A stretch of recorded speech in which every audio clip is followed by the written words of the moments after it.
World കപ്പിൽ ഇന്നലെ നടന്ന ആദ്യ സെമിഫൈനൽ പോരാട്ടത്തിൽ പലരുടെയും പ്രവചനങ്ങളെയെല്ലാം മാറ്റിമറിച്ചുകൊണ്ട് സ്പെയിനിൻ്റെ വമ്പൻ പോരാട്ടമാണ് നമ്മൾ കണ്ടത്. അതായത് ഫ്രാൻസിനെ നിലം തൊടിക്കാതെ മിന്നും പ്രകടനമാണ് സ്പെയിൻ നടത്തിയത്. പ്രവചനങ്ങൾ കൂടുതലും ഫ്രാൻസിനൊപ്പമായിരുന്നു. പ്രവചനങ്ങളെയെല്ലാം കാറ്റിൽ പറത്തുന്ന പ്രകടനമാണ് സ്പാനിഷ് താരങ്ങൾ ഗ്രൗണ്ടിൽ നടപ്പാക്കിയത്. പൊസിഷൻ കൺട്രോൾ ചെയ്ത് സ്പെയിനിനെതിരെ ഒരു ഇമ്പാക്റ്റും ഉണ്ടാക്കാൻ എംബാപ്പയ്ക്കും ഫ്രാൻസിൻ്റെ മുന്നേറ്റ നിരക്കും സാധിച്ചില്ലെന്നതാണ് യാഥാർത്ഥ്യം.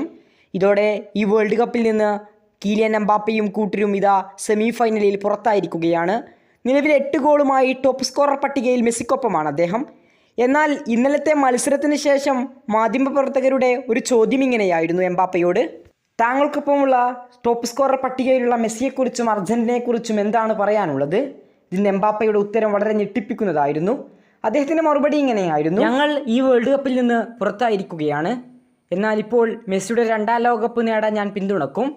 ഞാൻ അവൻ്റെ ഒരു ആരാധകനാണ്. അവൻ അത് വീണ്ടും അർഹിക്കുന്നുണ്ട്.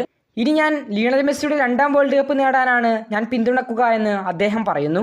അതായത് ഫ്രാൻസ് നേടിയില്ലെങ്കിൽ മറ്റേത് ടീം നേടുമെന്നതിന് അദ്ദേഹത്തിൻ്റെ മറുപടി ലിയണൽ മെസ്സി വീണ്ടും നേടണം, അതായത് അർജന്റീന വീണ്ടും വേൾഡ് കപ്പ് നേടണമെന്നായിരുന്നു.